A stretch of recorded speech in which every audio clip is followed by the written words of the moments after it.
இயேசு கிறிஸ்துவின் நாமத்தினால இந்த காலை வேளையில கூடி வந்திருக்கிற உங்கள் ஒவ்வொருவரையும் அன்போடு கூட நான் வாழ்த்துகிறேன். இந்த நாட்களிலும் தேவன் அவருடைய ஆவியினால் ஒவ்வொரு நாளும் அவர் நம்மை உள்ளான மனிதனில் நம்மை புதுப்பித்து கொண்டிருக்கிறார், நம்மை பலப்படுத்தி கொண்டிருக்கிறார். ஒவ்வொரு நாளும் நாம் அவருக்குள் வளர்ந்து கொண்டிருக்கிறோம். பல சாட்சிகளை நான் கேட்க முடியுது இந்த நாட்கள்ல. நாங்க இன்னும் அதாவது சூழ்நிலைகள்ல மத்தியில நாங்கள் தேவனுக்குள் உறுதியாய் நிற்க, பயமில்லாமல் நிற்க, விசுவாசத்துல நிற்க எங்களுக்கு இந்த வார்த்தைகள் எங்களுக்கு பலனை தருகிறதுன்னு சொல்லி நெறைய சாட்சிகள கேட்கிறோம். கர்த்தருடைய நாமம் மகிமைப்படுவதாக.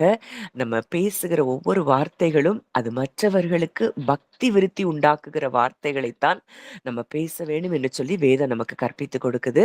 அப்போ நீங்களும் மற்றவங்கள்ட்ட பேசும்போது மற்றவங்களுடைய விசுவாசத்தை பலப்படுத்தும்படியான வார்த்தைகள மட்டும் தான் நம்ம பேசணும். அவங்க ஒரு நாள் கூட விசுவாசத்துல சோர்ந்து போகாதபடி, அவங்க தளர விடாதபடி நம்ம விசுவாச வார்த்தைகள பேசும்போது, நம்ம பேசுகிற வார்த்தைகளுக்கு அங்க பயங்கரமான பலன் இருக்கிறது, பயங்கரமான நன்மைகள் இருக்கிறது.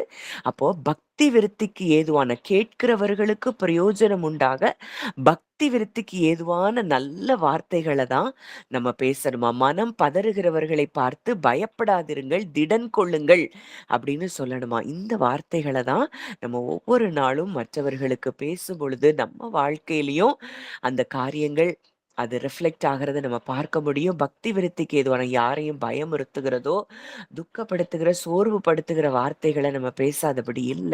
அப்பா இருக்கிறார், தேவன் இருக்கிறார்.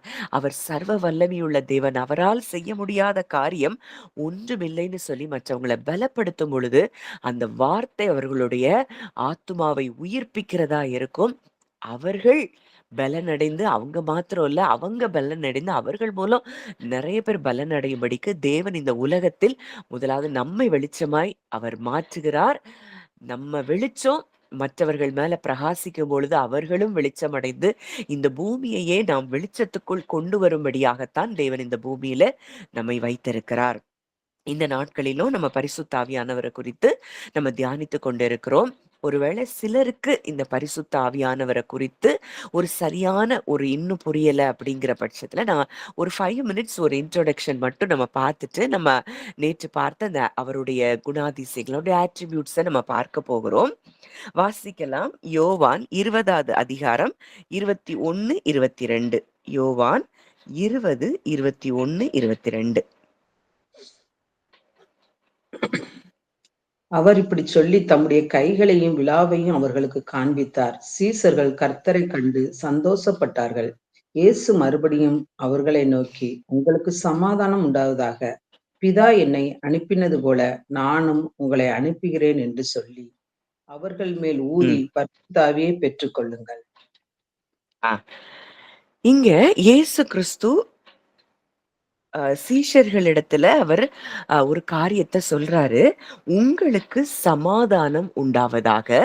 பிதா என்னை அனுப்பினது போல நானும் உங்களை அனுப்புகிறேன் என்று சொல்லி அவர்கள் மேல் ஊதி பரிசுத்த ஆவியை பெற்றுக்கொள்ளுங்கள் அப்படின்னு சீஷர்களிடத்துல சொல்றார். இது பெந்தேகொஸ்தே நாளுக்கு முன்பாக இயேசு பரமேறுகிறதற்கு முன்பதாக நடந்த காரியமாய் இது இருக்கிறது. அப்போ நம்ம உயிர் வாழ்றதுக்கு, நம்ம சரீரம் இந்த பூமியில ஜீவனோடு வாழ்றதுக்கு நமக்கு எப்படி ஆக்சிஜன் தேவையோ, அதுபோல ஆவியினால் மறுபடியும் பிறந்த நமக்கு யோவான் 3வது அதிகாரத்துல பார்க்கிறோம். ஒருவன் ஜலத்தினாலும் ஆவியினாலும் பிறவாவிட்டால் தேவனுடைய ராஜ்யத்துக்குள் பிரவேசிக்க மாட்டான்னு சொல்லப்பட்டிருக்கு. நம்ம எல்லாருமே ஆவியினாலே மறுபடி பிறந்திருக்கிறோம்.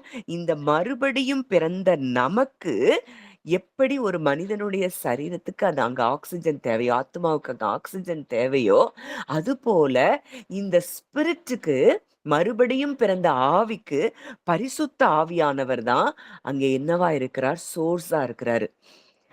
இந்த ஆக்சிஜனை எப்போ மனிதனால உள்வாங்க முடியலையோ அவனுடைய ஜீவன் பிரிந்து விட்டதுன்னு சொல்றோம். அது போல இப்போ நமக்கு ஸ்பிரிட் மறுபடியும் பிறந்த ஆவியுடைய நமக்கு இங்க ஹோலி ஸ்பிரிட் தான் நமக்கு ஜீவனா இருக்கிறார். இப்போ நமக்கு திரித்துவத்துல 3 தேவன்னு சொல்லி பார்க்கிறோம். பிதா, குமாரன், பரிசுத்த ஆவியானவர். பிதா, குமாரன், பரிசுத்த ஆவியானவர் 3 பேரும் வெவ்வேறு நபர்களா இருந்தா கூட, ஒரே தேவன் நம்ம சொல்றோம். இந்த பிதா, குமாரன், பரிசுத்த ஆவியானவருக்குள்ள எந்த விதமான அந்த யூனியன், அந்த உறவுல அவங்க எப்படி இருக்கிறாங்கன்னா, ஒன்னஸ்ல இருக்கிறாங்க. பிதா குமாரனை மகிமைப்படுத்துகிறார், குமாரன் பிதாவை மகிமைப்படுத்துகிறார், பரிசுத்த ஆவியானவர் இயேசு கிறிஸ்துவை மகிமைப்படுத்துகிறார். இப்படி 3 பேரும் இந்த உறவுல அவங்க எப்படி இருக்கிறாங்கன்னா, ஒன்னஸ்ல இருக்கிறாங்க. இந்த ரிலேஷன்ஷிப்ல தான் நம்ம என்ன சொல்றோம்னா, ஒரே தேவன். அவங்களுக்குள்ள எந்த விதமான மாற்றமோ, வேற்றுமையின் நிழலோ கிடையாது. அது இன்செப்பரபிள் யூனியன்ல அவங்க இருக்கிறாங்க.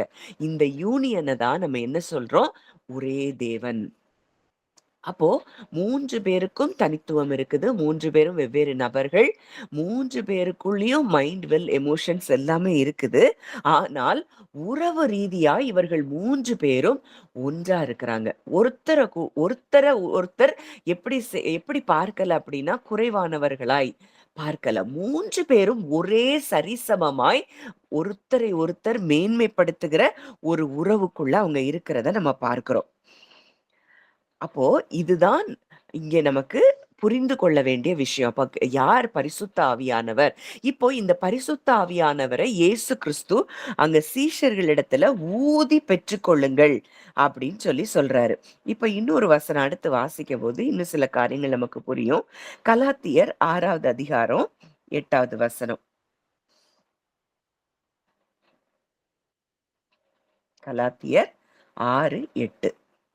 தன் மாம்சத்துக்கென்று விதைக்கிறவன் மாம்சத்தினாலே அழிவை அறுப்பான். ஆவிக்கென்று விதைக்கிறவன் ஆவியினாலே நித்திய ஜீவனை அறுப்பான். ஆவிக்கென்று விதைக்கிறவன் ஆவியினாலே நித்திய ஜீவனை அறுப்பான். அதுல NLTல ரொம்ப அழகா இருக்கு. But those who live to please the spirit will harvest everlasting life from the spirit. அதாவது எந்த மனிதன் ஆவியை ப்ளீஸ் பண்ணும்படியாய் ஒரு வாழ்க்கை வாழ்றானோ, அவனுக்கு ஆவியினால அவன் நித்திய ஜீவனை, தேவனோடு கூட இருக்கிற உறவை அவன் ஒவ்வொரு நிமிடமும் அவன் என்ன செய்ய முடியுமா? வாழ முடியுமாம். அப்போ ஆவிக்கென்று விதைக்கிறது அப்படின்னா, அங்க என்ன குடுத்திருக்கு? என்ன மீனிங்ல குடுத்திருக்கு? Those who live to please the spirit. ஆவியை ப்ளீஸ் பண்ணும்படியான ஒரு வாழ்க்கை வாழுகிறவன் அந்த ஆவியினாலே நித்திய ஜீவன். நித்திய ஜீவன் அப்படின்னாலே நம்ம பார்க்கிறோம், அவரை அறிவதே நித்திய ஜீவன். தேவனையும் குமாரனாகிய இயேசு கிறிஸ்துவையும் அறிவதே நித்திய ஜீவன். இந்த ஆவியானவருடைய துணையோடு தான் நம்ம தேவனையே அறிந்து கொள்ள முடியும். இந்த ஆவியானவர் இல்லைன்னா நம்ம தேவனை அறிந்து கொள்வது ரொம்ப கடினம். இப்ப கூட நமக்கு ஒவ்வொரு வார்த்தையையும் அவர் நினைப்பூட்டுகிறார். பைபிள வாசிக்கும் போது சில வார்த்தைகள் நம்ம கூட பேசுது. இது எல்லாமே நமக்குள்ளே இருந்து செயல்படுகிற பரிசுத்த ஆவியானவருடைய செயலாய் நம்ம பார்க்கிறோம். அப்போ நெறைய வசனங்கள் நம்ம பார்த்துட்டு இருக்கிறோம். அப்போ இந்த பரிசுத்த ஆவியானவருக்கு தேவனுடைய ஆழங்களை அவர் அறிந்திருக்கிறவராய் இருக்கிறார். அப்ப அந்த தேவனுடைய எண்ணங்களையும், தேவனுடைய ஆழத்துல அவர் என்ன எண்ணங்களை வைத்திருக்கிறார்ங்கிறத குறித்து அவர் நமக்கு கற்றுக் கொடுக்கிறவரா, நம்ம கூட அந்த வார்த்தைகளை கம்யூனிகேட் பண்றவரா இருக்கிறாரு. நம்ம ஜெபிக்கும் பொழுதோ, இல்ல வேதத்தை தியானிக்கும் பொழுதோ, நம்ம கூட தேவன் பேசுகிறதாய் உணர்கிறது எல்லாமே இந்த பரிசுத்த ஆவியானவர் நமக்குள் இருந்து செயல்படுகிற காரியமா இருக்குது. நம்ம நினைக்கிறோம், இது நம்மளா நினைக்கிறோமோ, இந்த வார்த்தை இன்னைக்கு கிடைக்குது, இது நம்மளா நினைக்கிறோமோன்னுலாம் நினைக்கிறோம். நிச்சயமா கிடையாது. தேவனுடைய ஆழங்களை அறிந்திருக்கிறவர், தேவனுடைய எண்ணங்களை அறிந்திருக்கிற பரிசுத்த ஆவியானவர் தான் நமக்கு ஏற்ற வேளையிலே ஏற்ற வார்த்தையை அவர் நமக்கு தந்து நம்மை பலப்படுத்துகிறார், நம்மை தேற்றுகிறார், நம்மை சத்தியத்துக்குள் அவர் வழி நடத்துகிறதை நம்ம பார்க்கிறோம். அப்போ எந்த அளவுக்கு இதுல நம்ம மூழ்கிறோமோ, இந்த ஆவியில நம்ம மூழ்கிற ஒரு வாழ்க்கை வாழ்றோமோ, அந்த அளவுக்கு நம்ம ஒரு அத்தாரிட்டில நம்ம வாழ முடியும். ஒரு மிகப்பெரிய அத்தாரிட்டியும் பவரும் நமக்கு ஏற்கனவே கொடுக்கப்பட்டிருக்கிறது. ஆனா இந்த பரிசுத்த ஆவியானவரை நாம் ஆழமா உணராததுனால, அவரோடு கூட கனெக்ஷன்ல நம்ம இல்லாததுனால, இன்னைக்கு நமக்கு என்ன கொடுக்கப்பட்டிருக்கிறது அப்படிங்கிறத நம்ம இன்னும் ஆழமாய் புரிந்து கொள்ளாதவர்களாய் இருக்கிறோம். இப்போ இந்த காட் ஹெட், இந்த தேவன் அப்படிங்கிறவங்க 3 equal persons with perfect unity. 3 சரிசமமான நபர்கள், ஒண்ணு போல ஒரு வேற்றுமை இல்லாத ஒரு யூனிட்டில வாழ்கிற நபர்களாய் இவர்கள் இருக்கிறார்கள். நமக்கு ரொம்ப ஆச்சரியமான விஷயம் என்னன்னா, பைபிள நம்ம ஆரம்பிக்கும் போதும், ஆதியாகமத்துல ஆரம்பிக்கும் போதும், ஆவியானவர்ல இருந்து ஆரம்பிக்கிறோம். அந்த வேதாகமத்தின் முடிவுல, வெளிப்படுத்துதல்ல வாசிக்கும்போது ஆவியானவர்ல தான் முடிக்கிறோம். அந்த வசனத்த வாசிக்கும்போது உங்களுக்கு நல்லா புரியும். ஆதியாகமம் 1வது அதிகாரம் 1ஆம் 2ஆம் வசனங்கள். ஆதியாகமம் 1, 1, 2. ஆதியிலே தேவன் வானத்தையும் பூமியையும் சிருஷ்டித்தார். பூமியானது ஒழுங்கின்மையும் வெறுமையுமாய் இருந்தது. ஆழத்தின் மேல் இருள் இருந்தது. தேவ ஆவியானவர் ஜலத்தின் மேல் அசைவாடிக் கொண்டிருந்தார். ஆதியிலே தேவன் வானத்தையும் பூமியையும் சிருஷ்டித்தார். பூமியானது ஒழுங்கின்மையும் வெறுமையுமாயிருந்தது. ஆழத்தின் மேல் இருள் இருந்தது. தேவ ஆவியானவர் ஜலத்தின் மேல் அசைவாடி கொண்டிருந்தார். அப்போ இங்க ஆவியானவர் ஜலத்தின் மேல் அசைவாடி கொண்டிருந்தார்னு இங்க ஆரம்பத்துல பார்க்கிறோம். அடுத்ததா அங்க முடிவுல நம்ம பார்க்கும்போது வாசிக்கலாம். வெளிப்படுத்துதல் 22வது அதிகாரம்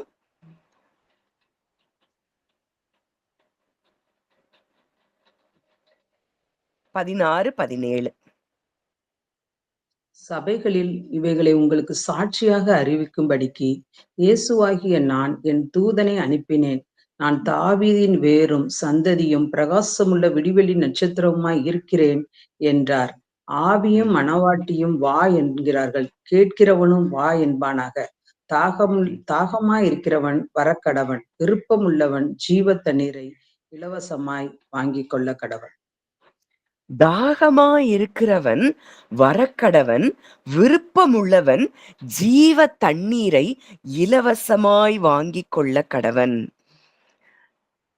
அதுல இங்கிலீஷ்ல எப்படி இருக்கு? let the one who is thirsty come and let the one who wishes take the free gift of the water of life. அப்போ அந்த லிவிங் வாட்டர், ஹோலி ஸ்பிரிட், பரிசுத்த ஆவியானவர் நமக்கு ஜீவ தண்ணீரை கொடுப்பதற்கு அவர் விருப்பமுள்ளவராய் இருக்கிறார். இந்த ஜீவ தண்ணீர், அந்த பரிசுத்த ஆவியானவர் மூலமாய் நமக்கு கிடைக்கிற இந்த ஜீவ தண்ணீர் மூலமாகத்தான் நம்முடைய வாழ்க்கையே மாற்றப்படுது. நம்முடைய வாழ்க்கையே புதிதாய் மாறுகிறதாய் இருக்கிறது. அப்போ ஆரம்பத்திலையும் நம்ம எதைதான் பார்க்கிறோம்? பரிசுத்த ஆவியானவரை நம்ம பார்க்கிறோம். இங்க முடிவிலையும் பரிசுத்த ஆவியானவரை தான் நம்ம என்ன செய்றோம்? பார்க்கிறோம். அப்போ எந்த அளவுக்கு பரிசுத்த ஆவியானவர் நமக்கு மிக அவசியமான ஒரு நபராய் நம் வாழ்க்கையில் அவர் இருக்கிறார். இந்த ஆவியானவரின் ஆழங்கள், அந்த ஆவியானவரோடு கூட நம்ம தொடர்பு கொள்ள நம்முடைய வாழ்க்கை அது முற்றிலுமாய் கனி நிறைந்த வாழ்க்கையாய் அது மாறுகிறதை நம்ம பார்க்கிறோம். அப்போ இந்த இந்த கனி நிறைந்த வாழ்க்கைய நம்ம வாழும்படியாகத்தான், கிறிஸ்துவை போல நம்ம ஒரு வாழ்க்கை வாழும்படியாகத்தான் தேவன் நமக்கு பரிசுத்த ஆவியை தந்திருக்கிறார். நம்ம ஒரு மரத்தை எப்படி அறிந்து கொள்ள முடியும்? ஒரு மரம் நல்ல மரமா கெட்ட மரமான்னு எப்படி அறிய முடியும்னா, அவைகளுடைய கனிகளினாலே அறிவீர்கள். இன்னைக்கு கிறிஸ்துவை நம்ம ஏற்றுக்கொண்டிருக்கிறோம்னு சொல்றோம். கிறிஸ்து நமக்குள்ளே இருக்கிறார். நம்ம கிறிஸ்துவுக்குள்ள இருக்கிறோம்னு சொல்றோம். நம்மள மற்றவங்க எப்படி அறிந்து கொள்வாங்கன்னா, நம்முடைய கனிகளினாலே தான் நம்மை அறிந்து கொள்ள முடியும். நம்ம கனிகள் இல்லாத ஒரு கிறிஸ்தவ வாழ்க்கை, அது வீணான ஒரு வாழ்க்கை. மற்றவங்க மாதிரி, மற்ற சாதாரணமான உலக மனிதர்களைப் போல நம்ம வாழ்கிறதற்காக நமக்கு பரிசுத்த ஆவியானவர் கொடுக்கப்படவில்லை. இப்ப சில வசனங்கள் வாசிக்கும்போது இன்னும் புரியும். 2 கொரிந்தியர் 1வது அதிகாரம் 21, 22. 2 கொரிந்தியர் 1, 21, 22. உங்களோட கூட எங்களையும் கிறிஸ்துவுக்குள் ஸ்திரப்படுத்தி நம்மை அபிஷேகம் பண்ணினவர் தேவனே. அவர் ம். நம்மை முத்திரித்து நம்முடைய இருதயங்களில் ஆவி என்னும் அச்சாரத்தையும் கொடுத்திருக்கிறார். நம்முடைய இருதயங்களில் ஆவி என்னும் அச்சாரத்தையும் அவர் என்ன செய்திருக்கிறாராம்? கொடுத்திருக்கிறார். இந்த ஆவி என்னும் அச்சாரம் நமக்கு கொடுக்கப்பட்டதற்கு ஒரு மிகப்பெரிய ஒரு முக்கியமான காரியம் என்னன்னா, அந்த கலாத்தியர் 5ல நம்ம பார்க்கிறோம். இந்த ஆவியின் கனிகள் நம்மிடத்திலிருந்து வெளிப்படும்படியாய். அப்போ ஒவ்வொரு முறை நமக்கு இந்த ஆவியின் கனிகளுக்கு விரோதமான எண்ணங்களோ, தாட்ஸோ நமக்கு வரும்போது, நம்ம பரிசுத்த ஆவியானவரிடத்துல நிச்சயமாய் நம்ம போக வேண்டியது அவசியமா இருக்கு. சில நேரங்கள்ல நமக்கு கோவம் வருது, சில நேரங்கள்ல நமக்கு கசப்பு வருது, சிலர நமக்கு மன்னிக்க முடியல, சில நேரங்கள்ல சில இச்சையான எண்ணங்களோ, பொறாமையின் எண்ணங்களோ, இது எல்லாம் வரும்போது, உடனடியாக நமக்குள்ளே இருக்கிற இந்த பரிசுத்த ஆவியானவரிடத்தில் நம்முடைய ஆவி மனிதனில் இருக்கிற இந்த பரிசுத்த ஆவியானவரோடு கூட நாம் தொடர்பு கொள்ள வேண்டியது அவசியமா இருக்குது. அப்போ ஏன் நம்ம அப்படி திங்க் பண்றோங்கிறத ஆவியானவர் அழகா வெளிப்படுத்துவாரு. அங்கே கிறிஸ்துவின் அன்பை அவர் வெளிப்படுத்துவாரு. அவருடைய அன்பை நாம் அறிந்த மாத்திரத்துல நம்ம என்ன செஞ்சுருவோம், அந்த பேய்த்தனத்துக்குரிய அந்த சுபாவங்களிலிருந்து நம்ம என்ன செஞ்சுருவோம், மாம்சத்தின் எண்ணங்களிலிருந்து நம்ம விடுபட்டு, ஆவியின் எண்ணங்களுக்குள்ளே நாம் வந்து விடுவோம். இதற்காக மெயினா பரிசுத்த ஆவியானவர் நம்ம கனிகள் நம்மிடத்திலிருந்து வெளிப்படும்படியாய் அவர் நமக்கு அருளப்பட்டிருக்கிறார். நம்மை சகல சத்தியத்துக்குள்ளும் வழிநடத்தவும், கனிகள் நம் மூலமாய் வெளிப்படவும் அவர் நமக்கு என்ன செய்திருக்கிறார்? கொடுக்கப்பட்டிருக்கிறார். திருத்துவத்துல தேவனில் ஒருவர். எவ்வளவு பெரிய பாக்கியத்தை பெற்ற ஜனங்களா நம்ம இருக்கிறோம். ஆனா நம்மள நம்மள நாமே ரொம்ப சாதாரணமா நினைக்கிறோம். நீங்க இந்த பரிசுத்த ஆவியானவர நீங்க குறித்து இந்த அப்போஸ்தலர் புஸ்தகத்துலலாம் நீங்க தியானிக்கும்போது, அவர் எவ்வளவு பவர்ஃபுல் ஆனவர்ங்கிறத நம்ம அறிந்து கொள்ள முடியும். இன்னைக்கும் நம்ம வாழ்க்கை சாதாரணமா இருக்கு. சாதாரண மனிதர்கள போல நம்ம வாழ்ந்து கொண்டிருக்கிறோம். அப்படின்னா, இன்னமும் இந்த ஆவியானவருடைய ஆழங்களுக்குள்ள நம்ம கடந்து போகாததுதான். அந்த பயங்கரமான வெடித்து கிளம்புகிற ஒரு வல்லமையை, டுனாமிஸ் பவர இந்த பரிசுத்த ஆவியானவர் மூலம் நம்முடைய ஆவியிலே நாம் பெற்றிருக்கிறோம். நம்ம பேசினாலே அது பயங்கர எக்ஸ்ப்ளோசிவ் பவரா தான் அது வெளிய வருது. அவ்ளோ பவர் நமக்குள்ள தேவன் வைத்திருக்கிறார். நம்முடைய நாவுல அவ்ளோ பவர் இருக்கு. ஆனா, இதையெல்லாம் புரிந்து கொள்ள முடியாதவர்களா, மனிதர்களைப் போல நம்ம நெகட்டிவாவே பேசி, நெகட்டிவாவே திங்க் பண்ணி, பல காரியங்கள நம்ம வாழ்க்கையில இழுத்துக் கொண்டிருக்கிறோம். எனக்குள்ள இப்படிப்பட்ட வெடித்து கிளம்புகிற ஒரு ஆற்றலை தேவன் எனக்குள் வைத்திருக்கிறார். இப்போ நம்ம பார்க்கிற ஒரு அணுகுண்டு எத்தனையோ வருஷங்களுக்கு முன்னாடி ஹிரோஷிமா நாகசாக்கில ஜப்பான்ல போடப்பட்டது. இன்னைக்கு வரைக்கும் அதோடைய எஃபெக்ட் இருக்காம். அந்த ஜனங்களுடைய சந்ததிகளுக்குள்ள இத்தனை சந்ததிகள் தாண்டி வந்தப்ப கூட அந்த எஃபெக்ட் இருக்காம். இதை விட பயங்கரமான ஒரு வல்லமை, வெடித்து கிளம்புகிற ஒரு ஆற்றல் நிறைந்த வல்லமையை நமக்குள்ளே தேவன் வைத்திருக்கிறார். இத நம்ம உணராதபடியினால, இத நம்ம அறியாதபடியினால நம்ம எப்படி இருக்கிறோம்? சாதாரண மனிதர்களைப் போல வாழ்ந்து கொண்டிருக்கிறோம். அப்போ நம்ம நேற்று ஒரு சில காரியங்கள ஆவியானவர குறித்து நம்ம பார்த்தோம். ஆவியானவர் நமக்கு கற்றுக் கொடுக்கிறவராய், நமக்கு டீச்சரா இருக்கிறாரு.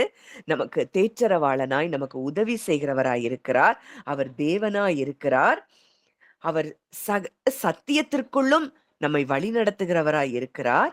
இன்னைக்கு நம்ம பார்க்க போகிறது, இன்னும் அந்த வசனங்கள வைத்து பார்க்கும் பொழுதுதான், இவ்வளவு பெரிய ஆவியானவர் எனக்குள்ளே இருக்கிறாராங்கிறது உங்களுக்கு புரியும்.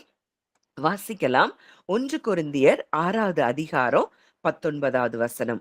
ஒருவேளை இது தெரிஞ்ச வசனமா இருந்தா கூட, இன்றைக்கு இதனுடைய ஆழங்களுக்குள்ள போகும்போது பல காரியங்கள் நமக்குள்ளே விலகுகிற காரியமா இருக்கும். வாசிங்க. 1 கொரிந்தியர் 6:19. உங்கள் சரீரமானது நீங்கள் தேவனாலே பெற்றும் உங்களில் தங்கியும் இருக்கிற பரிசுத்த ஆவியினுடைய ஆலயமாய் இருக்கிறதென்றும் நீங்கள் உங்களுடையவர்கள் அல்லவென்றும் அறியீர்களா?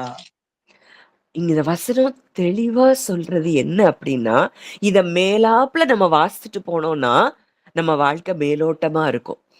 இந்த வசனத்தின் ஆழத்தை நம்ம புரியணும். உங்கள் சரீரமானது, உங்க பாடி தான் என்னவா, நீங்கள் தேவனாலே பெற்றும், நம்ம சரீரத்தை தேவனாலே பெற்றிருக்கிறோம்.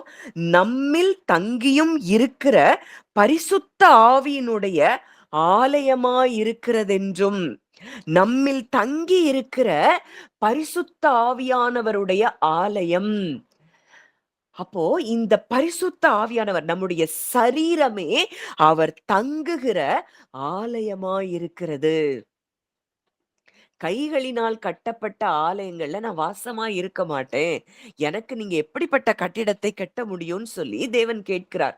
அப்போ இன்னைக்கு உங்க பாடிய நீங்க பார்க்கும்போது, இந்த பாடியில இவ்வளவு பெரிய பரிசுத்த ஆவியானவர் இருக்கிறாரே, தேவன் வசிக்கிறாரே அப்படின்னு எப்ப நீங்க இந்த உங்களுக்குள்ள இருக்கிற பரிசுத்த ஆவியானவர நம்ம ஆழமாய், ஆச்சரியமாய் நம்ம பார்க்க ஆரம்பிக்கிறோமோ, இந்த பரிசுத்த ஆவியானவருடைய வல்லமை நம்மிலிருந்து வெளிப்படுகிறதை நாம் பார்க்க முடியும். அப்போ தி ஹோலி ஸ்பிரிட் எங்க வாழுகிறார்? விசுவாசிகளாகிய நமக்குள்ளே, நம்முடைய சரீரத்திலே அவர் வாழ்ந்து கொண்டிருக்கிறார். இன்னும் 2, 3 வசனம் வாசிக்கும்போது, இன்னும் இது ஆழமா உங்களுக்குள்ள போகும். ரோமர் 8வது அதிகாரம் 9வது வசனம். ரோமர் 8:9. Romans chapter 8 verse 9. தேவனுடைய ஆவி உங்களில் வாசமாயிருந்தால், நீங்கள் மாம்சத்துக்குட்பட்டவர்களாய் இராமல் ஆவிக்குட்பட்டவர்களாய் இருப்பீர்கள். கிறிஸ்துவினுள் ஆவி இல்லாதவன் அவருடையவன் அல்ல. தேவனுடைய ஆவி உங்களில் வாசமாயிருந்தால், நீங்கள் மாம்சத்துக்கு உட்பட்டவர்களாய் இராமல் ஆவிக்கு உட்பட்டவர்களாய் இருப்பீர்கள். கிறிஸ்துவின் ஆவி இல்லாதவன் அவருடையவன் அல்ல. சரி, இப்போ நம்ம எல்லாருமே விசுவாசிக்கிறோம். நம்ம எல்லாருமே அவருக்கு பிள்ளைகள் ஆயிட்டோம். இன்னைக்கு நமக்குள்ள பரிசுத்த ஆவியானவர் கொடுக்கப்பட்டிருக்கிறாரு. ஆனாலும் இன்னும் இந்த ஃபுல்னஸ்ல நம்ம வாழ முடியல. இந்த மாம்ச எண்ணங்கள் நமக்கு மேல இருக்குது அப்படின்னா, அதுக்கு என்ன அர்த்தம்னா, இன்னும் நம்மளுடைய கான்ஷியஸ்னஸ்ல இந்த இவ்வளவு பெரிய தேவன் திரித்துவத்துல ஒரு நபராய் இருக்கிறவர் எனக்குள்ளே வாழ்ந்து கொண்டிருக்கிறார்ங்கிறது இன்னும் நம்மளுடைய எமோஷன்ஸ்ல, ஃபீலிங்ஸ்ல நம்ம என்ன செய்ய முடியல? ஃபீல் பண்ண முடியல. நம்ம கான்ஷியஸ்னஸ் எங்க இருக்கு? இன்னும் லோயர் லெவல்ல இருளுக்குள்ள இருக்கிறபடியினாலே, நம்ம கான்ஷியஸ்னஸ் இன்னும் ஹையர் லெவலுக்கு வராதபடியினால, நம்ம இருதயம் எப்படி இருக்கு? இன்னமும் மாம்ச எண்ணங்களிலே சிக்கிக் கொண்டிருக்கிறது. இப்ப கிறிஸ்துவை ஏற்றுக்கொண்டுட்டோம். அவரை விசுவாசிக்கிறோம்னு சொல்றோம். ஆனாலும் இன்னமும் மாம்ச எண்ணங்கள் நமக்கு மேலோங்கி நிற்கிறதற்கு காரணம், எப்பவுமே மனிதர்களை பார்க்கிறதும், மனிதர்களை ஜட்ஜ் பண்றதும், மனிதர்கள் எனக்கு இப்படி செஞ்சுட்டாங்க, அப்படி செஞ்சுட்டாங்கன்னு திங்க் பண்றதும், இல்ல சூழ்நிலைகளை பார்த்து பயந்து போறது, கலங்குறது, கசப்போ, வெறுப்போ, எந்த காரியமா இருந்தாலும், இச்சையோ, எதுவா இருந்தாலும், அதுக்கு அதுக்கு ரீசன் என்னன்னா, அங்க அங்க அந்த கான்ஷியஸ்னஸ் நமக்கு என்ன செய்யல, அங்க ஷிஃப்ட் ஆகலங்கிறத நம்ம அறிந்து கொள்ள வேண்டும். நம்முடைய எமோஷன்ஸ்ல, ஃபீலிங்ஸ்ல இவ்ளோ பெரிய பரிசுத்த ஆவியானவர் எனக்குள்ளே வாழ்ந்து கொண்டிருக்கிறார். என்னை எதிர்க்க இந்த பூமியில ஒரு சக்திக்கும் அதிகாரம் இல்லை அப்படிங்கிறத நீங்க எப்படி எமோஷன்ல ஃபீல் பண்ண ஆரம்பிக்கிறீங்களோ, அப்ப முற்றிலுமாய் நாம் அவரை தரித்துக் கொண்டிருக்கிறோம் என்பதை நீங்கள் அறிந்து கொள்ளலாம். அப்ப இன்னமும் அவர தரித்துக் கொண்டிருக்கிறோம்னு சொல்றோம்.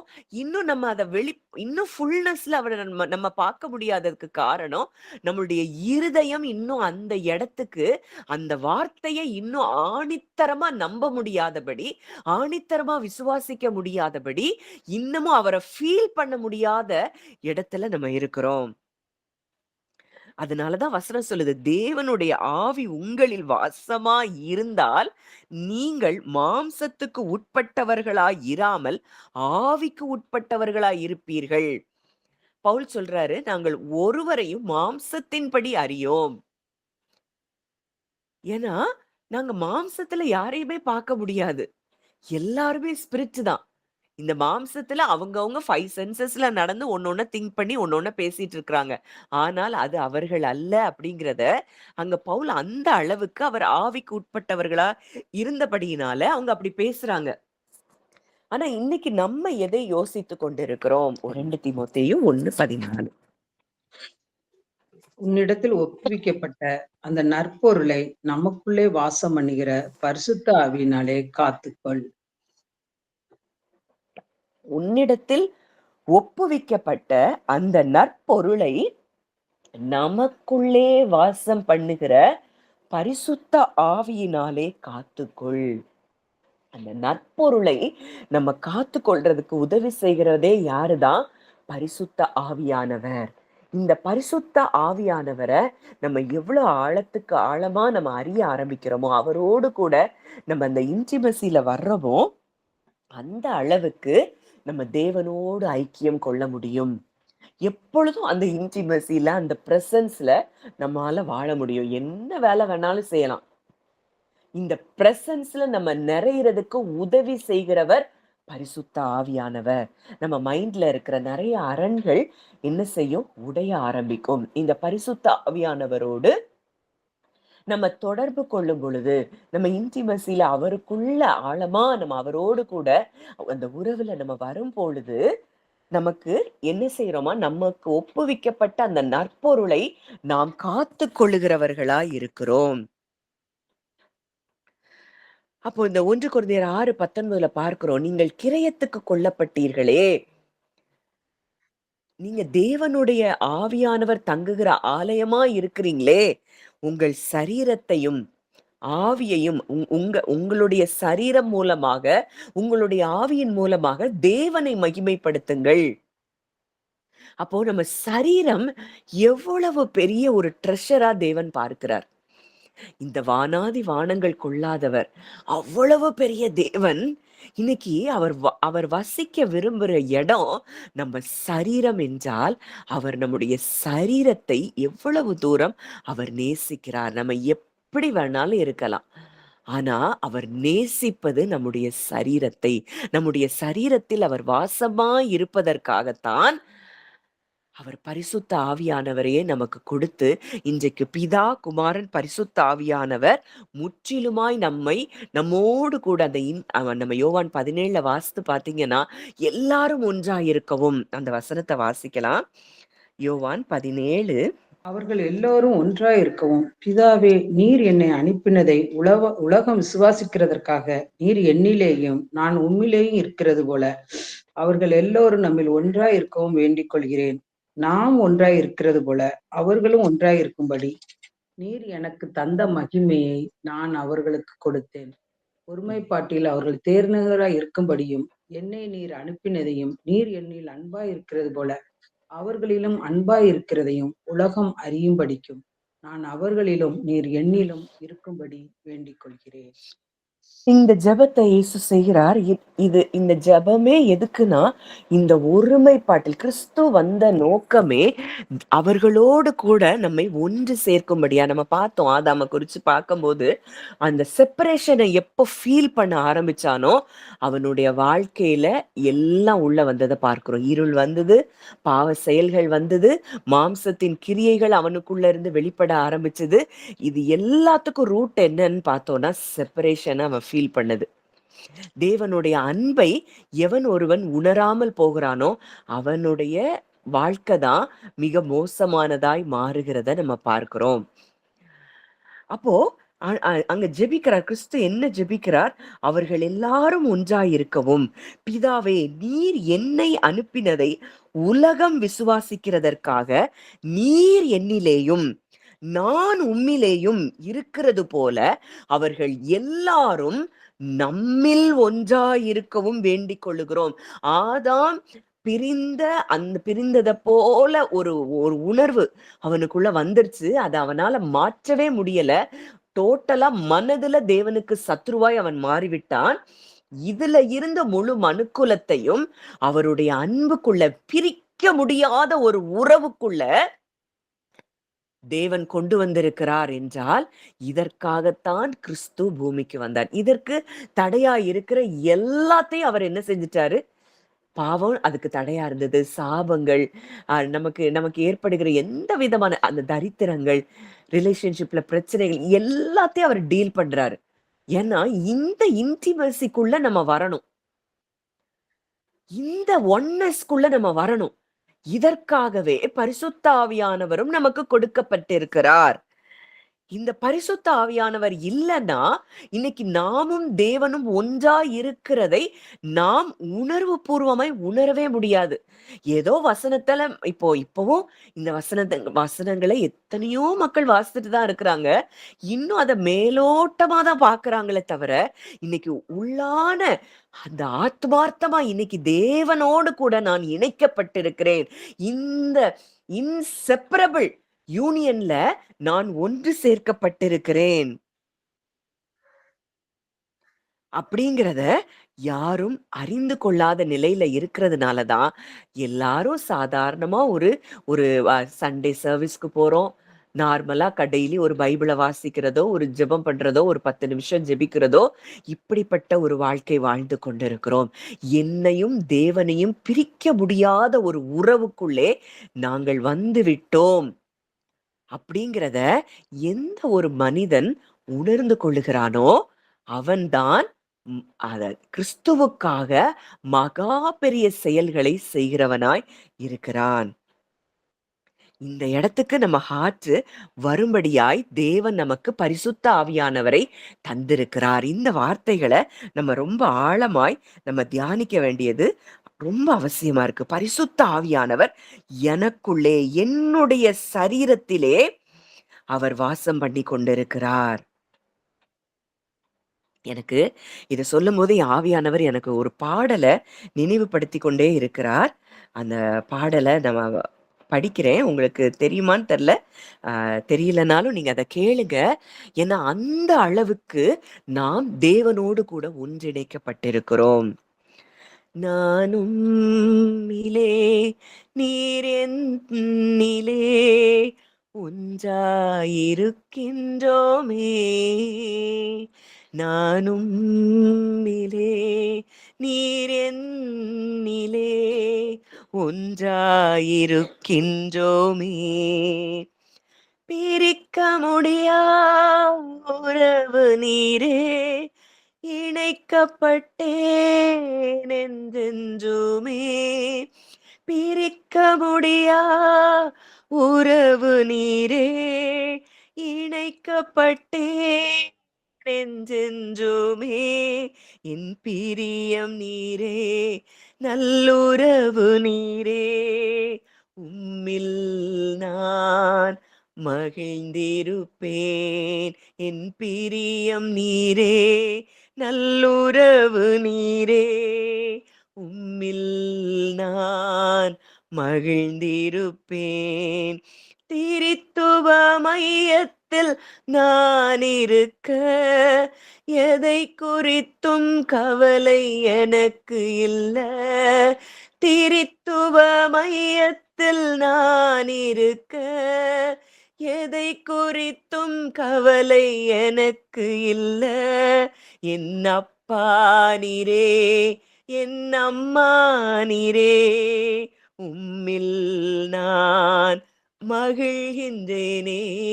என் அப்பா நீரே, என் அம்மா நீரே, உம்மில் நான் மகிழ்கின்றேனே. அப்போ திரித்துவ மையத்துக்குள்ள, இந்த ட்ரினிட்டிக்குள்ள நம்ம என்ன செஞ்சிட்டோமா? வந்துட்டோமா? நம்மையும் அவரையும் பிரிக்க முடியாத ஒரு உறவுக்குள்ள நாம் என்ன செஞ்சிட்டோம்? வந்துட்டோம்னு சொல்லி இந்த பாடல் நமக்கு கற்றுக் கொடுக்கிறது. ஆவியானவரும் இதைதான் நமக்கு கற்றுக் கொடுக்கிறார். அப்போ அப்போ இன்னைக்கு இந்த உலகத்துல அவரு கூட நம்ம ஒண்ணாயிட்டோம்னா, நம்ம எதை குறித்து கவலைப்படணும்? நம்முடைய தேவைகள் அவருக்கு தெரியாதா? நம்ம போகிற சூழ்நிலைகள் அவருக்கு தெரியாதா? எல்லாவற்றையும் அவரிடத்துல ஒப்பு கொடுத்து விட்டு நமக்கு சந்தோஷமா இருக்க வேண்டும் என்பதற்காகத்தான் இந்த பரிசுத்த ஆவியானவர் நமக்கு கொடுக்கப்பட்டிருக்கிறார். இந்த சந்தோஷத்தை நம்ம பெற்றுக்கொள்ளும் பொழுதுதான், இந்த ஆவியானவர் மூலமாய் நம்ம பெற்றுக்கொள்ளும் பொழுதுதான் இந்த ஆவியின் கனிகள்ல மிக முக்கியமான கனி சந்தோஷம். இந்த பரிசுத்த ஆவியானவர் தேவனுடைய ஆழங்களை சொல்லுகிற, நமக்கு கற்றுக் கொடுக்கிற இந்த ஆவியானவர் நமக்குள்ள உன்னை கற்றுக் கொடுத்து கொண்டே இருக்கிறார். இந்த தேவன் உன்னை நேசிச்சுட்டே இருக்கிறாரு. இவர் உன்னை இந்த சூழ்நிலை அவர் உன்னை கைவிட மாட்டாரு. உன்னுடைய நீ போகிற பாதை அவருக்கு நன்றாய் தெரியும். நீ தண்ணீர்களை கடக்கும் போது அவர் உன்னோடு கூட இருக்கிறார். நீ ஆறுகளை கடக்கும் போது அது புரளாது. அக்கினி ஜுவாலை உன் பேரில் பற்றாது. இதெல்லாம் இந்த ஆவியானவர் நமக்குள்ள இருந்து கற்றுக் கொடுக்க, அவரும் நீயும் இன்றைக்கு ஒன்னா, நம்ம திரித்துவ தேவனாகிய நாங்கள் இன்றைக்கு உன்னோடு கூட பிரிக்க முடியாத உறவுல நாம் இணைக்கப்பட்டிருக்கிறோம் அப்படிங்கிறத இந்த ஆவியானவர் நமக்குள் இருந்து அவர் கற்றுக் கொடுக்கிறவராய் இருக்கிறதை நாம் பார்க்கிறோம். அப்போ இவ்வளவு பெரிய திரித்துவத்தில் ஒரு நபர் நமக்குள்ள இருந்து டீச் பண்ணிட்டே இருக்கிறாருன்னா, இந்த டீச்சருடைய சத்தத்தை நம்ம கேட்கிறோமா? சகல சத்தியத்துக்குள்ளும் நம்மை வழி நடத்துகிற இந்த டீச்சருடைய சத்தத்தை நம்ம கேட்கும் பொழுது நம்முடைய வாழ்க்கை எப்படி இருக்கும்னா, எப்பொழுதும் சந்தோஷம் நிறைந்ததா இருக்கும், சமாதானம் நிறைந்ததா இருக்கும். சூழ்நிலைகளை பார்த்து நம்ம என்ன செய்ய மாட்டோம்? பயப்படவே மாட்டோம். திரித்துவத்தில் தேவனாய் இருக்கிற ஒரு நபர் என்னோடு கூட அவர் வாசம் செய்கிறார். அந்த தேவன் இந்த உலகத்துல அவர் சொல்றாரு, நான் உன்னை விட்டு விலகுவதும் இல்லை, உன்னை கைவிடுவதும் இல்லை. நம்மளை கைவிடவே மாட்டேன்ட்டாரு, நம்மளை விட்டு விலகவே மாட்டேன்ட்டாரு. அப்ப எந்த சூழ்நிலையில நாம் கைவிடப்பட முடியும்? நீங்க இன்னைக்கு அப்படி ஃபீல் பண்ற இடங்கள் எல்லாவற்றிலையும் நீங்க பரிசுத்த ஆவியானவர்ட்ட போய் நீங்க பேசி பாருங்க. அழகா உங்களுக்கு அவர் கைட் பண்றதை நீங்க பார்க்க முடியும். ஆண்டவரே, இந்த இடத்துல நான் கைவிடப்பட்டதை போல உணர்கிறேனே, நான் இந்த இடத்துல இருந்து வெளியே வரணும். உங்க கூட நான் ஐக்கியத்துல இருக்கிறத நான் அதிகமாய் உணர வேண்டும் என்று சொல்லி ஆவியானவரோடு கூட நம்முடைய ஆவி மனிதன்ல இருக்கிற அந்த ஆவியானவர் நம்ம அங்க ஒன்றா இருக்கிறார். ஒன்றா நம்முடைய ஆவியில் அவர் கலந்து விட்டார். அங்க போகும்போது ஆவியானவர் அழகா நம்மளை கைட் பண்ணி நம்மை அவர் வெளிச்சத்துக்குள் கொண்டு வருவார். இப்ப அடுத்ததா நம்ம பார்க்கிறோம், ஆஹ் இந்த பரிசுத்த ஆவியானவர் மூலம் நாம் வல்லமையை பெற்றுக் கொள்ளுகிறவர்களாய் இருக்கிறோம். வாசிக்கலாம். அப்போஸ்தலர் 1வது அதிகாரம் 8வது வசனம். அப்போஸ்தலர் 1:8.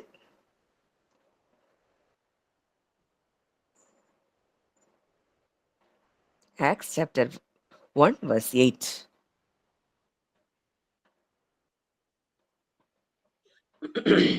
பரிசுத்த ஆவி உங்களிடத்தில் வரும் பொழுது நீங்கள் பலன் அடைந்து எருசலேமிலும் யூதேயா முழுவதிலும் சமாரியாவிலும் பூமியில் கடைசி பரியந்தமும் எனக்கு சாட்சிகளாய் இருப்பீர்கள் என்றார்.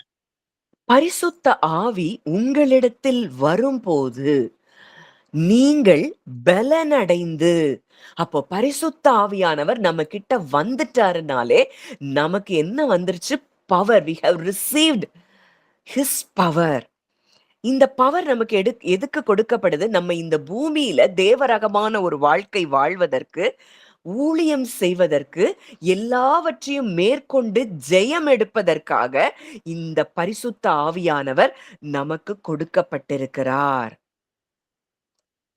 அங்க லூக்கால 24வது அதிகாரத்துல இயேசு சொல்றாரு, லூக்கா 24:49ல 24:49 உங்களுக்கு அந்த உன்னதத்திலிருந்து வாக்குத்தத்தம் பண்ணினதை இதோ நான் உங்களுக்கு அனுப்புகிறேன். நீங்களோ உன்னதத்திலிருந்து வரும் பலனால் தரிப்பிக்கப்படும் வரைக்கும் எருசலேம் நகரத்தில் இருங்கள் என்றார். உன்னதத்திலிருந்து வரும் பலனால். இன்னைக்கு நம்ம பெற்றிருக்கிற பலன் எங்கிருந்து வந்திருக்கு? உன்னதத்திலிருந்து வந்திருக்கிற இந்த ஆவியானவர் இன்றைக்கு நம்மோடு கூட இருக்கிறார். பலத்த வல்லமை உள்ளவராய் நமக்குள்ளே அவர் இருக்கிறார். இந்த வல்லமை உள்ளவர் எனக்குள்ள இருக்கிறார். இவருடைய வல்லமையிலிருந்து நான் வார்த்தைய பேசுறேன்னு சொல்லி நம்ம வார்த்தைய ரிலீஸ் பண்ணும்போது அங்க பலத்த அற்புதங்கள் நடக்கிறதை நாம் பார்க்க முடியும். நம்ம சும்மா வார்த்தைய பேசுறது இல்ல. இத உணர்வு பூர்வமாய் உணர வேண்டிய இடத்துல நம்ம இருக்கிறோம். இவ்வளவு பெரிய பரிசுத்த ஆவியானவர், வல்லமை நிறைந்த ஆவியானவர், திரித்துவத்தில தேவனாய் இருக்கிறவர், வல்லமை நிறைந்தவர், சகலவற்றையும் அறிந்திருக்கிறவர், சகல வல்லமையும் உடையவர் எனக்குள்ளே இருக்கிறார். அப்படின்னு சொல்லி உணர்ந்து நம்ம ஒவ்வொரு வார்த்தையும் பேசும் பொழுதும், அந்த வார்த்தை காணக்கூடாத உலகத்துல எதை செய்யணுமோ அதை நிச்சயமாய் செய்து முடிக்கும். இன்னும் ஒரு வசனத்தை பார்த்து நம்ம முடிக்கலாம். ரோமர் 15வது அதிகாரம் 13வது வசனம். ரோமர் 15:13.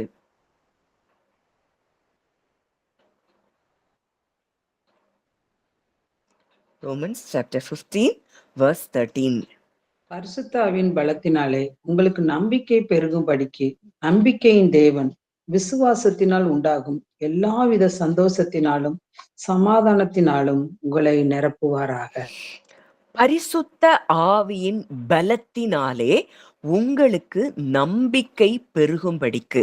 இன்னைக்கு நமக்குள்ள இருக்கிற பரிசுத்தாவியானவருடைய பலத்தினாலதான் நமக்கு என்ன பெருகுதான்? நம்பிக்கை பெருகுகிறது. இன்னைக்கு நம்ம தேவனோட தேவன் மேல நம்ம விசுவாசம் வைக்கிறோம், விசுவாசம் வைக்கணும், விசுவாசம் வளரணும், இன்னும் இந்த இடத்துல நம்ம குறைவுல இருக்கிறோம் அப்படிலாம் சொல்றோம். நீங்க இந்த பரிசுத்த ஆவியானவர்கிட்ட நம்ம போகும்போது பரிசுத்த ஆவியானவர் மூலமாய் நமக்கு என்ன பெருகுகிறதாம்? நம்பிக்கை பெருகுகிறதாம். இந்த நம்பிக்கை பெருகும்போது நம்பிக்கையின் தேவன் என்ன நமக்கு கொடுக்கிறாரா? விசுவாசத்தினால் உண்டாகும் இந்த ஃபுல்னஸ் ஆஃப் ஃபெய்த்தை நம்ம எப்ப ரிசீவ் பண்றோமோ நமக்கு சந்தோஷமும் சமாதானமும் நிச்சயம். இன்னைக்கு நம்ம இருதயத்துல சந்தோஷத்தையும் சமாதானத்தையும் நம்ம அனுபவிக்க முடியாத இடத்துல இருக்கிறோம் அப்படின்னா இந்த பரிசுத்தாவியானவரின் பலத்தினாலே நம்ம இன்னும் என்ன செய்யல? நம்பிக்கையை பெருகும்படிக்கு நம்ம அவரோடு கூட அந்த தொடர்புல இல்லை. இந்த பரிசுத்தாவியானவரோடு கூட நம்ம தொடர்புல இருப்போம்னா நமக்கு நம்பிக்கை பெருகி கொண்டே இருக்கும். இது டிபிடில உள்ளதை நான் தமிழ்ல டிரான்ஸ்லேட் பண்ணி வச்சிருக்கிறேன், அதை வாசிக்கிறேன். ரொம்ப அருமையா இருந்தது. நம்பிக்கைக்கும் சந்தோஷத்திற்கும் காரணராகிய தேவன். அதாவது முதல்ல இந்த பாட்டை வாசித்துருவோம். பரிசுத்தாவியானவரின் வல்லமை, பரிசுத்தாவியானவரின் சக்தி உங்கள் வாழ்க்கையை சுற்றிலும் நிறைந்து நீங்கள் எப்பொழுதும் மிகுந்த நம்பிக்கையுடன் பிரகாசிப்பீர்களாக. பரிசுத்தாவியானவருடைய வல்லமை உங்கள் வாழ்க்கையை சுற்றிலும் நிறைத்து நீங்கள் எப்பொழுதும் மிகுந்த நம்பிக்கையுடன் பிரகாசிப்பீர்களாக அப்படின்னு அந்த வார்த்தை சொல்லுது. அப்போ எந்த அளவுக்கு இந்த பரிசுத்தாவியானவர் மூலமாய் நம்ம நம்பிக்கையை பெற்றுக்கொள்வது அது நிஜமாய் இருக்கிறது. And may the power of the Holy Spirit continually surround your life with his super abundance until you radiate with hope. நீங்க நம்பிக்கையில் அப்படி ரேடியேட் ஆகிற வரைக்கும் இந்த பரிசுத்த ஆவியானவர் உங்களை முற்றிலுமாய் உங்களை ஆட்கொண்டு உங்களை பலப்படுத்துவாராக அப்படின்னு சொல்லி அந்த வசனம் கொடுத்திருக்கு. அடுத்ததா, நம்பிக்கைக்கும் சந்தோஷத்திற்கும் காரணராகிய தேவன். நம்ம நம்பிக்கைக்கும் சந்தோஷத்துக்கும் காரணராய் இருக்கிற அந்த தேவன் நீங்கள் அவர் மேல் வைத்துள்ள விசுவாசத்தினால் அளவு கடந்த மகிழ்ச்சியையும் முழுமையான சமாதானத்தையும் உங்களுக்கு கொடுப்பாராக. நம்பிக்கைக்கும் சந்தோஷத்திற்கும் காரணராகிய தேவன். அப்போ நம்ம நம்பிக்கையில இருக்கிறோம், சந்தோஷத்துல இருக்கிறோம்னா அதுக்கு காரணம் தேவனாய் இருக்கிறார். அப்போ நம்ம அவர் மேல் வைத்துள்ள அந்த விசுவாசத்தினால நமக்கு என்ன கொடுக்கப்படுதா? அளவு கடந்த மகிழ்ச்சியும் முழுமையான சமாதானமும் அவர் நமக்கு தருகிறாராம்.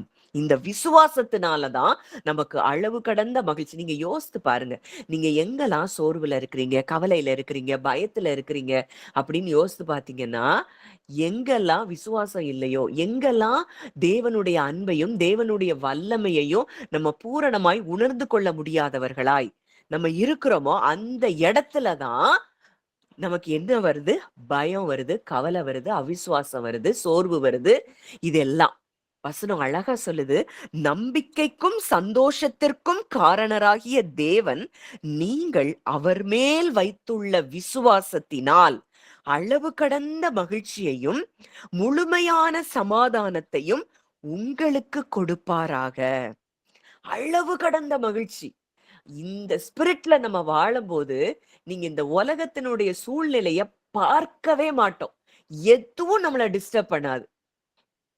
எனக்கு ஒரு தேவன் இருக்கிறார், எனக்கு ஒரு அப்பா இருக்கிறார், என்னை பலப்படுத்தும்படியாய் பரிசுத்த ஆவியானவர் எனக்குள்ளே இருக்கிறார், எனக்காக எதையும் செய்ய குமாரனையே எனக்கு தந்திருக்கிறார்னா வேற எதை எனக்கு அவர் செய்யாமல் இருப்பார் அப்படின்னு பரிசுத்த ஆவியானவர் வார்த்தைய நமக்கு நினைப்பூட்டி நம்ம இந்த அளவு கடந்த விசுவாசத்தினாலே நமக்கு மகிழ்ச்சியையும் முழுமையுமான சமாதானத்தையும் அவர் தருகிறாராம். இங்க அழகா அந்த டிபிடில இங்கிலீஷ்ல வாசிக்கிறேன்.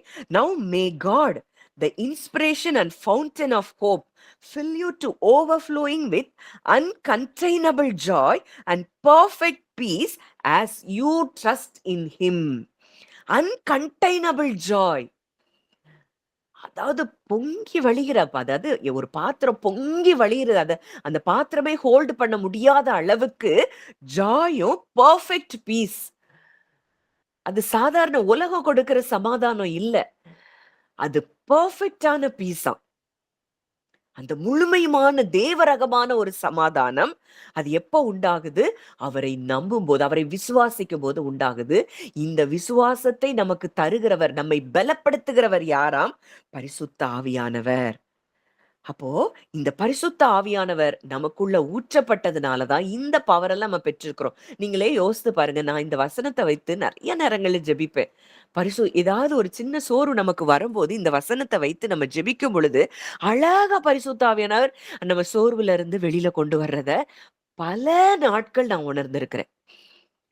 அவருடைய பலத்தினாலே நமக்கு நம்பிக்கை பெருகும் பொழுது விசுவாசத்தினால் உண்டாகும் சந்தோஷம், சமாதானம் நம்மளை நிரப்பும் போது அது உலகம் கொடுக்கவும் உலகம் எடுக்கவும் முடியாத ஒரு தேவ சமாதானமாய் அது இருக்கிறதை நான் பார்த்திருக்கிறேன். நீங்களும் இந்த வசனத்தை மனப்பாடமா படிச்சு நீங்க ஜெபித்து பாருங்க. அழகா இந்த சமாதானத்தையும் சந்தோஷத்தையும் நீங்க பெற்றுக்கொள்வீங்க. இத சொல்லும் பொழுதே ஆவியானவர் இன்னொரு வசனத்தை நினைப்பூட்டு கொண்டே இருக்கிறார். ஏசாயா 26:3. நம்ம நிறைய தியானித்த வசனம் தான். அதிகமா இந்த வசனத்தை தியானித்து இருக்கிறோம். ஏசாயா 26:3. உம்மை உறுதியாய் பற்றி கொண்ட மனதையுடையவன் உம்மையே நம்பியிருக்கிறபடினால் நீர் அவனை பூர்ண சமாதானத்துடன் காத்துக் கொள்வீர். உம்மை உறுதியாய் பற்றி கொண்ட மனதை உடையவன் உண்மையே நம்பி இருக்கிறபடியினால். இது எப்படி சாத்தியம்? இந்த பரிசுத்த ஆவியானவருடைய பலத்தினாலதான் இது சாத்தியம். இந்த பரிசுத்த ஆவியானவரோடு கூட எந்த ஒரு மனிதன் இன்டிமசில ஆழமா இருக்கிறானோ அவனுடைய மனது எப்படி இருக்கு? அவரையே நம்பி இருக்கும். அப்படிப்பட்ட தேவ மனிதனுடைய வாழ்க்கை அவர் என்ன செய்கிறாராம்? சமாதானத்துடன் காத்து கொள்ளுகிறாராம். இந்த சமாதானத்தை நம்ம பெற்றுக்கொள்ளும் வழிதான் காட் ஆஃப் பீஸ் நம்ம கூட இருப்பாரு. பிலிப்பியர் 4ல நீங்க வாசித்து பாத்தீங்கன்னா இந்த சமாதானத்தை பெற்றுக்கொள்ளுகிறவர்களோடு கூட சமாதானத்தின் தேவன் அவர் வாசமாயிருப்பார். இந்த சமாதானத்தின் தேவன் தான் சாத்தானை நம் கால்களின் கீழே நசுக்கி போடுகிறார். ரோமர் 16:20 பார்க்கலாம், வாசிக்கலாம். ரோமர் 16:20.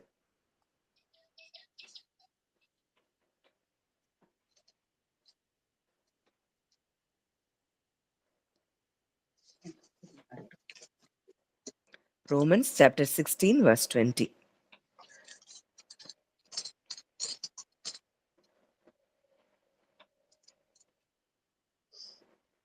சமாதானத்தின் தேவன் சீக்கிரமாய் சாத்தானை உங்கள் கால்களில் கீழே நசுக்கி போடுவார். நம்முடைய கர்த்தராகிய இயேசு கிறிஸ்துவுடைய கிருபை உங்களோடு கூட இருப்பதாக. ஆமென். சமாதானத்தின் தேவன் சீக்கிரமாய் சாத்தானை உங்கள் கால்களின் கீழே நசுக்கி போடுவார். அப்போ இன்னைக்கு நமக்கு வாழ்க்கையில எதிரா வர்ற மாம்ச எண்ணங்கள், அது சத்துருடைய கிரியைகள், இது எல்லாம் எப்போ நம்ம காலுக்கு கீழே நசுக்கப்படுமா? இந்த சமாதானத்தின் தேவன் நம்மோடு கூட இருக்கும் பொழுது. இந்த சமாதானத்தின் தேவன் எப்போ நம்ம கூட இருக்கிறாருங்கிறத நீங்க பிலிப்பியர்ல வாசித்தீங்கன்னா புரியும். நம்மளுடைய சிந்தனைகள், நம்ம கவலையே படக்கூடாது, எப்பொழுதும் சந்தோஷமா இருக்கணும். அதெல்லாம் அந்த அதிகாரத்துல இருக்கும். நீங்க அதை வாசித்து பாருங்க. பிலிப்பியர் 4வது அதிகாரம், அந்த 4ல இருந்து வாசித்து பாருங்க. ஆனா இப்போ நம்ம ஒரு வசனத்தை வாசிப்போம். 9வது வசனம். நீங்கள் என்னிடத்தில் கற்றும் அடைந்தும் கேட்டும் கண்டும் இருக்கிறவைகளோ அவைகளையே செய்யுங்கள். அப்பொழுது சமாதானத்தின் தேவன் உங்களோடு இருப்பார். அங்க நீங்க வாசிச்சு பார்த்தீங்கன்னா, கர்த்தருக்குள் எப்பொழுதும் சந்தோஷமாயிருங்கள். உங்கள் சாந்த குணம் எல்லா மனுஷருக்கும் தெரிந்திருப்பதாக, நீங்கள் ஒன்றுக்கும் கவலைப்படாமல், இதெல்லாம் அங்க வந்துட்டு எதை சிந்திக்கணும்? உண்மை உள்ளவைகள், ஒழுக்கம் உள்ளவைகள், அன்புள்ளவைகள். அப்பொழுது சமாதானத்தின் தேவன் என்ன செய்வாராம்? நம்ம கூட இருப்பாராம். அப்போ அந்த சமாதானத்தின் தேவன்னா சாத்தான நம்ம காலுக்கு கீழே நசுக்க முடியுமா? இப்போ இந்த வார்ஃபேர் பிரேயர், யுத்தம் நம்ம செய்யணும். இந்த யுத்தம் எல்லாம் நமக்கு நம்ம செய்ய வேண்டியதில்லை. இந்த யுத்தத்தை அவர் செஞ்சு நம்ம காலுக்கு கீழே கொண்டு வராரு. நமக்கு இருக்க வேண்டியது, நம்ம எப்படி இருக்கணுமா? நம்ம ஹார்ட் பீஸ்ல இருக்கணும். அப்போ அவர் நம்ம சமாதானத்தின் தேவன் நம்ம கூட இருக்கிறாரு. இந்த சமாதானத்தின் தேவன்னா சாத்தான காலுக்கு கீழே நசுக்கி போடுகிறாரு. நம்ம பார்க்கிறோம், பிசாசின் தந்திரங்களோடு எதிர்த்து நிற்க திராணி உள்ளவர்கள் ஆகினா நம்ம என்னவோ அவன் கூட சண்டை போடணுங்கிறதே இல்ல. இன்னைக்கு நிறைய நேரங்கள்ல வார்ஃபேர்லாம் நம்ம சொல்றோம். இந்த இருதயம் நமக்கு கொடுக்கப்பட்ட அதிகாரத்தை பயன்படுத்தி சத்ருவை நம்ம கட்டணும், அந்த இதெல்லாம் இருக்கு. ஆனா மற்றபடி நம்ம வாழ்க்கையில நம்ம எப்போ ஒரு சமாதானத்தை நாம் பெற்றுக்கொள்ளும் பொழுது, எப்பொழுதும் இந்த தேவ ரகமான சமாதானத்துல நம்ம வாழும் போதுதான் அவர் நம்ம காலுக்கு கீழே சாத்தான கொண்டு வராராம், நசுக்கி போடுறாராம். அப்போ இந்த ரெஸ்ட் வந்து எவ்வளவு முக்கியமா இருக்கு. இந்த பீஸ் அண்ட் ரெஸ்ட் எவ்வளவு நம்ம வாழ்க்கையில முக்கியமா இருக்கு. இந்த பீஸ் அண்ட் ரெஸ்ட் நமக்கு கொடுக்கிறது பரிசுத்த ஆவியானவர் மாத்திரமே. இந்த விசுவாசத்தினால் உண்டாகும் சமாதானமும் சந்தோஷமும் நமக்கு எப்ப வருதோ அப்பவே சாத்தா உங்க காலுக்கு கீழே வந்ததை நீங்க பார்க்க முடியும். சர்வாயுத வர்க்கமே நம்ம சமாதானத்துல இருக்கும்படியாகத்தான் கொடுக்கப்பட்டிருக்கு. நீதி என்னும் மார்க்கவசம், ரட்சணியம் என்னும் தலைச்சீரா. இந்த நீதி என்னும் மார்க்கவசம் எதுக்கு? நான் நீதிமான் ஆக்கப்பட்டிருக்கிறேன். எந்த விதத்திலையும் சத்ரு என்னுடைய தேவன் நீதிமான் ஆக்குகிறவன் மேல் குற்றம் சாட்டுகிறவன் யாருன்னு வசனம் சொல்லுது. யாரு என்னைய குற்றம் சாட்ட முடியாது. அப்போ அந்த ரெஸ்டுக்குள்ள வர்றோம். ரட்சணியம் என்னும் தலைச்சீரா, சத்தியம் என்னும் அரைக்கச்சை, வசனம் என்னும் ஆவியின் பட்டயம், இது எல்லாமே இந்த சர்வாயுத வர்க்கமே நம்ம என்ன செய்யணும்? தரித்தவர்களாய் நில்லுங்கள்னு தான் சொல்லியிருக்கு. நீங்க போய் யுத்தம் பண்ணுங்கன்னு அந்த வசனத்துல சொல்லல. எபேசியர் 6ல நீங்க பாத்தீங்கன்னா தெரியும். அப்போ ரெஸ்ட் அண்ட் பீஸ் தான் நமக்கு மிக அவசியமான, கிறிஸ்தவ வாழ்க்கையில மிக அவசியமான ஒரு தேவையா இருக்கு. அதுக்கு உதவி செய்கிறது, இந்த ரெஸ்டுக்குள்ள, இந்த பீஸ்க்குள்ள வர்றதுக்கு உதவி செய்கிறது நம்முடைய ஆவியானவர். இந்த ஆவியானவர் வல்லமையின் ஆவியானவர் இன்றைக்கு நமக்குள்ளே இருக்கிறார். பேதுருவை பார்த்தோம். அங்க பயந்து கொண்டிருக்கிற அந்த பேதுரு தான், அந்த வல்லமை அவர் ரிசீவ் பண்ண பிறகு ஒரே நாள்ல எழும்பி பேசுறான். அவங்க எல்லாரும் ஆச்சரியப்படுறாங்க. மீன் பிடிக்கிறவங்க இவங்களுக்கு எப்படி இந்த ஞானம் வந்ததுன்னா ஆச்சரியப்படுறாங்க. பேதுரு எழும்பி நின்று பிரசங்கம் பண்ணப்போ ஒரே நாள்ல 3000 பேர் என்ன செஞ்சாங்களாம்? ரட்சிக்கப்பட்டாங்களாம். அந்த ஒரு வசனத்தை மட்டும் வாசிச்சுட்டு முடிக்கலாம். அப்போஸ்தலர் 2வது அதிகாரம். அவனுடைய வார்த்தையை சந்தோஷமாய் ஏற்றுக்கொண்டவர்கள் ஞானஸ்தானம் பெற்றார்கள். அன்றைய தினம் ஏறக்குறைய 3000 பேர் சேர்த்து கொள்ளப்பட்டார்கள். எந்த பேதுரு மிகவும் ஒரு மிகப்பெரிய ஒரு ஒரு ஒரு பயம் நிறைந்தவன். அவனுக்கு வந்து தன்னை பாதுகாத்து கொள்றதுல அவன் அவ்வளோ அவன் ஆர்வம் காட்டினவன். ஆனா இப்ப பரிசுத்த ஆவியானவரால நிரப்பப்பட்ட பிறகு விசுவாசத்தினால் உண்டாகும் சமாதானத்தையும் சந்தோஷத்தையும் அவன் பெற்ற பிறகு மனுஷங்களை குறிச்ச பயம் அவனுக்கு டோட்டலா அறவே இல்லாம போயிருச்சு. அந்த நீங்க அந்த ஆலோசனை சங்கத்துக்கு முன்னாடி ஒவ்வொருத்தரையும் நிறுத்தும் போதும், அங்க பரிசேயர் சதுசேயர் முன்னாடி நிறுத்தும் போதும் தைரியமா பேசுறாங்க. ஏன்னா எங்களுக்கு ஒரு அவர் அவர் அந்த எங்க வாழ்க்கை அவர் கரத்துல இருக்கு. அவர் எங்க கூட இருக்கும்போது நீங்க எங்களை ஒன்று செய்ய முடியாதுங்கிற நம்பிக்கை அவங்களுக்குள்ள ஆணித்தரமா இந்த பரிசுத்த ஆவியானவர் கொடுத்தபடியினாலே அவங்க பயங்கர அந்த போல்ட் அண்ட் கரேஜியஸா அவங்க மாறினதை பார்க்கிறோம். அப்போ இதே ஆவியானவர் தான் இன்றைக்கு நமக்குள்ளும் இருக்கிறார். பரிசுத்த ஆவியின் பலன் நம்முடைய வாழ்க்கையை சுற்றிலும் நிறைத்து நம்ம எப்பொழுதும் நம்பிக்கையுடன் பிரகாசிக்கும்படியாக இந்த பரிசுத்த ஆவியானவர் நமக்கு கொடுக்கப்பட்டிருக்கிறார். இன்னும் நிறைய காரியங்கள் இருக்கு. ஒவ்வொரு நாளும் நம்ம டீப்பரா போகும்போது இது புரியும் போதுதான், இதை அறியும் போதுதான் இந்த காரியங்கள் எல்லாம் நம்ம பெற்றுக்கொள்ள முடியும். நம்ம சாதாரணமா மேலோட்டமா நம்ம வாசிக்கும் பொழுதோ, இதை வாசிச்சுட்டு வேகமா வாசிச்சுட்டு போகும்பொழுதோ இந்த பரிசுத்த ஆவியானவரை நம்ம புரியவே முடியாது. இன்றைக்கு ஆவியானவர் அவருடைய ஆழங்களுக்குள்ள நம்மை கொண்டு போக வேண்டும் என்று சொல்லி விரும்பி இதையெல்லாம் நமக்கு கற்றுக் கொடுக்கிறார். இதுல வளருங்க, இதை அதிகமா தியானிங்க. இதை இன்னும் ஒரு தடவை இன்னைக்கு கேட்டதில்ல, இதை இன்னும் 2-3 தடவை இந்த மெசேஜ் அப்லோட் பண்ண பிறகு கேளுங்க. உங்களையும் உங்களுடைய முற்றிலுமாய் உங்களுடைய அந்த தேவ ரகமான வாழ்க்கைய, இதுவரைக்கும் வாழ்ந்த வாழ்க்கையில உங்க வாழ்க்கை முற்றிலுமாய் தேவரகமான ஒரு வாழ்க்கையாய் அது மாறப்போகிறதை நீங்கள் காண்பீர்கள். நம்ம ஜெபிக்கலாம். நல்ல தகப்பனே, நன்றியோடு உம்மை துதிக்கிறோம், ஸ்தோத்தரிக்கிறோம் அப்பா. இந்த அருமையான வேளையிலும் கூட கர்த்தாவே, எங்களோடு இடைப்பட்ட உம்முடைய வார்த்தைகளுக்காக நாங்கள் நன்றி செலுத்துகிறோம். ரீபால ஹாஷல பிரேஹல் பிரஷல் மெரி தலு ரபு ரீலமே ஹெலேஷரே பிஹாலிஷோ ரூ ஹது ஷலபா. திரித்துவ மையத்தில் நாங்கள் இருக்கிறோம் அப்பா. இன்னைக்கு நீங்க எங்க அப்பா, பிதா, குமாரன், பரிசுத்த ஆவியானவருக்குள்ள நாங்க இருக்கிறோம். சென்டர்ல நாங்க இருக்கிறோம். எங்களை சுற்றிலும் நீங்க இருக்கிறீங்கப்பா. இதை இன்றைக்கு ஆவியானவர் எங்களுக்கு கற்றுக் கொடுத்திருக்கிறார். நாங்கள் உம்மிலேயும் நீங்க எங்களிலேயும் இருக்கிறீங்கப்பா. இன்றைக்கு பிரிக்க முடியாத ஒரு உறவுக்குள்ள நாங்க வந்திருக்கிறோம்ப்பா. இந்த உறவுக்குள்ள வந்துட்டோம்னா, இந்த அப்பா பிள்ளைங்கிற உறவுக்குள்ள நாங்க வந்துட்டோம்னா, இன்னைக்கு எங்க வாழ்க்கையின் சூழ்நிலைகள் எதை குறிச்சும் நாங்க பயப்பட தேவையில்லப்பா. எங்களை குறித்து நீர் என்ன நினைத்திருக்கிறீரோ, என்ன திட்டம் பண்ணி இருக்கிறீரோ, அதை எங்களை கொண்டே முடிய செய்ய நீர் வல்லவராய் இருக்கிறீரப்பா. இந்த டுனாமிஸ் பவரை இன்னும் நாங்க ஆழமாய் புரிய அறிய எங்களுக்கு நீர் உதவி செய்யும்படி நாங்கள் ஜெபிக்கிறோம் அப்பா. பரிசுத்த ஆவியானவரே, உம்முடைய பலத்தினாலே எங்களுக்கு நம்பிக்கை பெருகும்படிக்கு, நம்பிக்கையின் தேவன் விசுவாசத்தினால் உண்டாகும் எல்லாவித சந்தோஷத்தினாலும் சமாதானத்தினாலும் எங்களை நீர் நிரப்புவீராக என்று சொல்லி நாங்கள் ஜெபிக்கிறோம் அப்பா. எங்களையும் எங்கள் குடும்பத்தில் இருக்கிற ஒவ்வொருவரை சுற்றிலும், எங்கள் அப்பா எங்கள் வீடுகளை சுற்றிலும், எங்கள் உடைமைகளையும் சுற்றிலும் ஆண்டவரே நீர் அக்கினி மதிலாய் இருக்கிறீர் அப்பா. உங்களுடைய மறைவுக்குள்ள, உங்களுடைய செட்டைகளின் நிழலுக்குள்ளே நாங்கள் இருக்கிறோம் தகப்பனே. ஒன்றும் ஒரு காலும் எங்க பக்கத்திலேயே வர முடியாதுப்பா. இந்த சமாதானம் தான் சாத்தானை எங்க கால்களின் கீழே மிதித்து போடுகிறத நீங்க நசுக்கி போடுறத நாங்க பார்க்கிறோம்ப்பா. இந்த சமாதானத்தின் தேவன் எங்களோடு இருந்து இன்றைக்கு எங்களுடைய வாழ்க்கையில, எங்க குடும்பத்தாருடைய அப்பா லைஃப்ல எதெல்லாம் சத்துரு கொண்டு வந்தானோ இந்த ரெஸ்டுக்குள்ள இன்றைக்கு நாங்க வர்றோம். அது எல்லாம் இன்றைக்கே உம்முடைய கால்களின் கீழே, அது என்ன பலவீனமா இருந்தாலும், என்ன போராட்டங்களா இருந்தாலும், என்ன தரித்திரமா இருந்தாலும், அது எல்லாம் உம்முடைய கால்களின் கீழே நசுக்கி போடப்படுகிறதை நாங்கள் பார்க்கிறோம் ஆண்டவரே.